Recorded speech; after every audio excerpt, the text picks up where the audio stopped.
सिद्धि का और सिद्धों के दर्शन का उपाय। श्री वशिष्ठ जी कहते हैं, राघव, पुर्याष्टक नामक लिंगात्मक जीव की आधारभूत कुंडलनी को तुम सुगंध की आधारभूत पुष्प मंजरी की भांति जानो।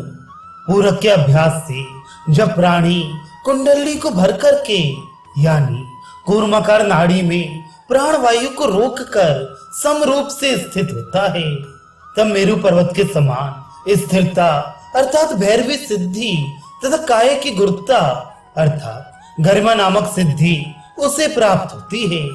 जिस समय पूरक से पूर्ण शरीर के भीतर मूलाधार से लेकर ब्रह्मरंध्र पर्यंत लंबा करके प्राणवायु को ऊपर खींचकर प्राणवायु के निरोध से उत्पन्न गर्मी और तत्प्रयुक्त शारीरिक तथा मानसिक कष्ट सहन करने के लिए कुंडलनी ऊपर की ओर पहुंचाई जाती है, उस समय प्राणवायु को ऊपर खींचने से दंड के सदृश लंबी होकर वह कुंडलनी देह में बंधी हुई लता के समान सब नाड़ियों को अपने साथ लेकर अधिक अभ्यास होने के कारण सर्पणी की भांति शीघ्र ऊपर चली जाती है।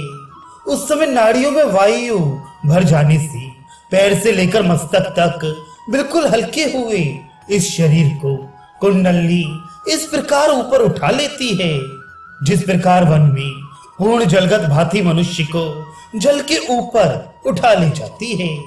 यही योगियों का आकाश गमन है। इस प्रकार अभ्यास से युक्त आकाशगामी योग से अर्थात आकाश के साथ शरीर का संबंध रखने के लिए किए गए संयम रूप योग से योगी लोग ऊर्ध्व गति को प्राप्त हो जाते हैं। जिस समय दूसरी नाड़ियों के व्यापार को रोक देने वाले रेचक प्राणायाम के प्रयोग से ऊपर की ओर खींच ली गई कुंडली रूपा प्राण शक्ति सुषुम्ना नाड़ी के भीतर प्राणवायु के प्रवाह से मस्तक के दोनों कपालों की संधि रूप कपाट के 12-12 अंगुल स्थान में मुहूर्त भर के लिए स्थित रहती है।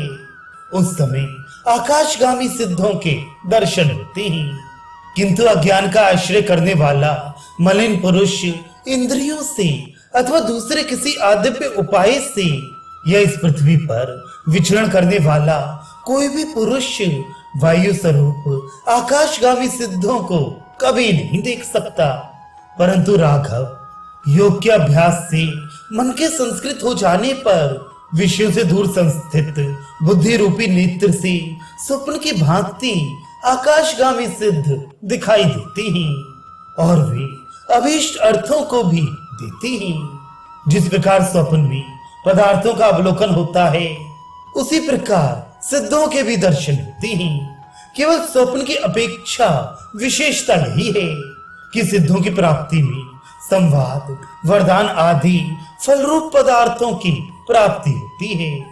रेचक प्राणायाम के अभ्यास रूप युक्ति से मुख से 12-12 अंगुल परमित देश में प्राण को चिरकाल तक स्थित रखने पर योगी अन्य शरीर में प्रवेश कर सकता है।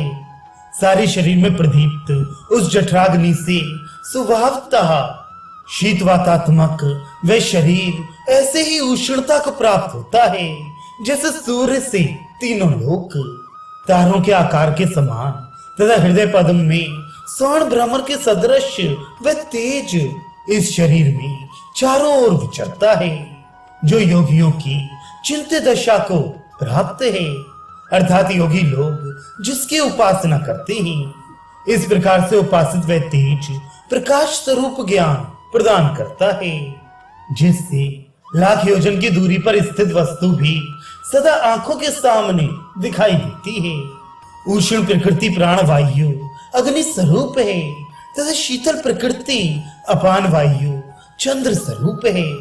छाया और घाम की भांति ये दोनों मुख रूप मार्ग में स्थित रहते हैं।